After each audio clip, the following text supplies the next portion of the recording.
Assalamualaikum warahmatullahi wabarakatuh. Salam, Om Swastiastu, Namo Buddhaya. Salam kebajikan untuk kita semua. Perkenalkan, nama saya Abdul Zidana Al-Fakih. Saya akan menjelaskan tentang pentingnya membangun bisnis di masa saat ini. Sebelumnya coba saya tanyakan kepada rekan sekalian,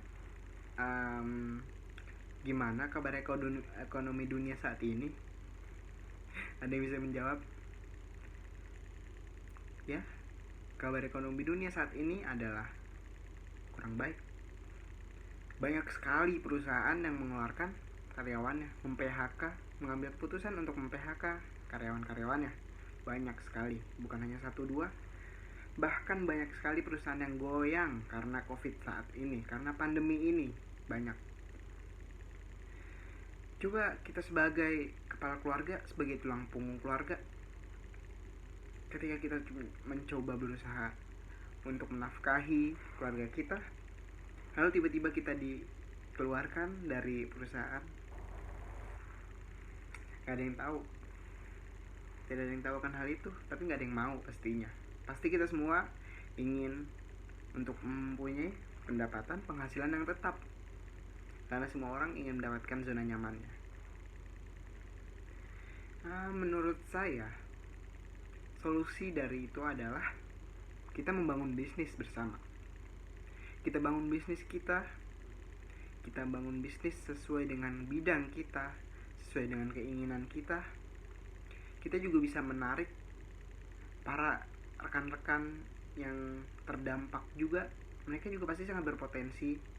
Mereka punya potensi untuk maju, punya potensi untuk mengembangkan bisnis bersama dengan Anda semua.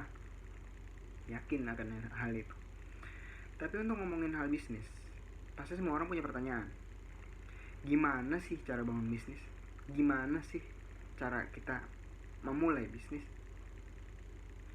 Saya ada sedikit cerita, yaitu dari Robert Kiyosaki, seorang miliarder terkaya di Hawaii pada zamannya.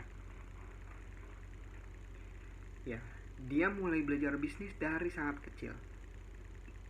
Dia pernah bekerja di sebuah perusahaan, bukan di sebuah perusahaan.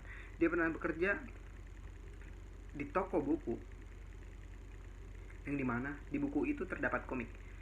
Nah, komik-komik ini akan diambil kembali atau akan diloakkan, dijual ke pengambil barang bekas ketika komik ini sudah lagi tidak laku atau sudah kelewat masanya. Ia pun berinisiatif untuk membelinya dengan harga yang sangat murah. Dia beli buku-buku tersebut, lalu dia bikin di bawah rumahnya, di ruangan yang ada di rumahnya, sebuah perpustakaan. Dia buat perpustakaan mini. Lalu di umurnya yang ke-12, dia mendapatkan satu karyawannya.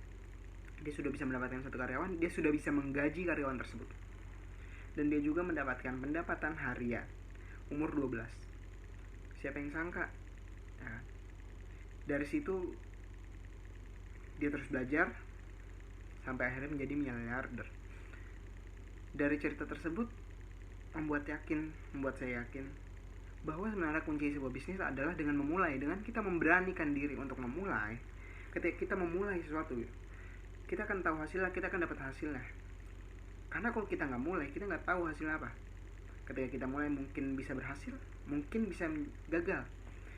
Dan ketika gagal, itu akan menjadi pelajaran yang sangat-sangat berharga buat kita. Mungkin ditipu, akhirnya kita tahu gimana prosedur yang baik.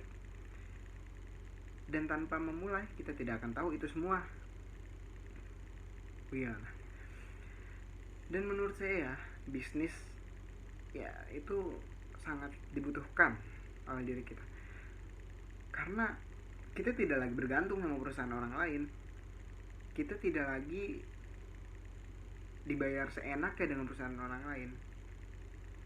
Kita yang sudah kerja keras, lembur segala macam, mungkin hanya mendapatkan gaji 10-20 juta. Mungkin. Dan mungkin juga kita mendirikan bisnis kita sendiri.